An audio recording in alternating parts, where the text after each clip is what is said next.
We talked last time about training a horse's mind and training a rider's mind.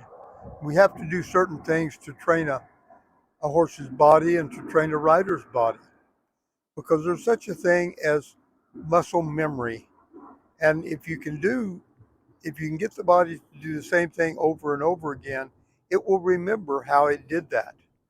For instance, we recently had the March Madness in college basketball, and a young lady in the women's world championships had scored more points in her college career than any other college individual in history, including all the men's. Her name was Kathleen Clark. Let me tell you about her routine of learning, something she did every day. Now she might have 2 games a week that she was participating in, not quite that for the whole season. But her regular routine was that she every day shot 100 shots from the 3-point range. She has scored more 3-point baskets than any other college individual. Then she would do 100 shots from the free throw line because she knew she was going to get fouled some. Then she did 100 other shots so that she shot at the goal at least 300 shots every single day. Now, if we translate that kind of discipline and that kind of practice into the horse world, let's talk about training a horse and a rider to jump well.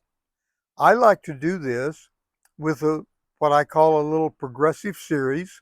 We start out with just a pole on the ground or maybe a crossbar that's 6 inches high.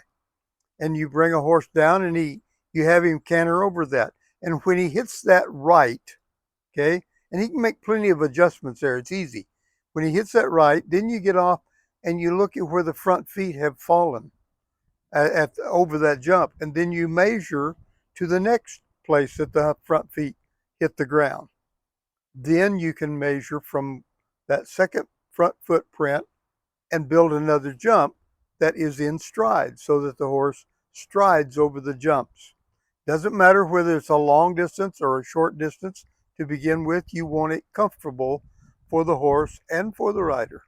We'll talk about the rider a little more here in a bit.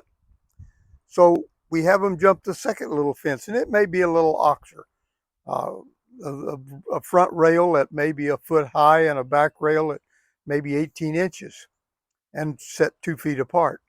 That's easier for a horse to jump. He only has to jump knee high because it's only knee high to a horse. You do the same thing again. You measure where that takes the horse for the next stride, and you build another fence. And that one, you might have it uh, 18 inches high on the front rail and 2.6 on the back rail, set 3 feet apart. You do it again so that you put a fourth fence out there, and that fence, then, if it's all in stride, you can start taking it up. You can build that one easier to get a horse to jump it easily. You build the last one out there. You leave the front ones alone so that the horse has time to jump the pole on the ground, adjust himself, jump the second little fence, adjust himself, jump the third fence, and he will be right then to jump a big fence. If I want to give a student or a horse confidence, I set that kind of a series up. I went to Kalispell, Montana several years ago to teach a clinic and judge a horse show as well. Uh, and so we had some kids there that had always wanted to jump pretty good size. They'd never been able to. They'd always have problems and crash and burn and all kinds of problems. If you just go out here and set a single fence at a 4 foot square oxer, maybe 4.6 high on the back rail, kids get anxious and they worry about in their mind about that big fence. So I would set these little ones in preparation. And when we first started jumping, we're jumping that last fence at 2.6. They've been used to jumping 2.6 and they have confidence in themselves. And so as they go down this line and jump it, I would be standing a ways away from that last fence. Now, I've got these jumps winged in with poles laying on top of the standards, sloping toward the direction that they're coming from, so that so that we make it the easiest place for the horse to go. And we set it so it's in rhythm. So it's easy for him to come down and jump the fences in front of him. And I stay away from it. And that when the horse and rider jump the fence, while they're still cantering away in that direction, I step in and raise it and raise it and raise it. And I take students who have never jumped over 3 foot and they can jump a 5 foot fence there because you set everything up so that it's right for the horse and the horse has confidence. And then as you do it with the lower levels, you teach the rider to go through with their hands behind their back or their hands on top of their head or their hands stretched out to the side like they're flying so that their hands become independent from their bodies. You have to isolate all of the aids that you ride a horse with so that each aid is only used when you want to use it, not when you have to. I see too many riders, a horse jumps a fence and a rider is left behind and so they hang on the rein.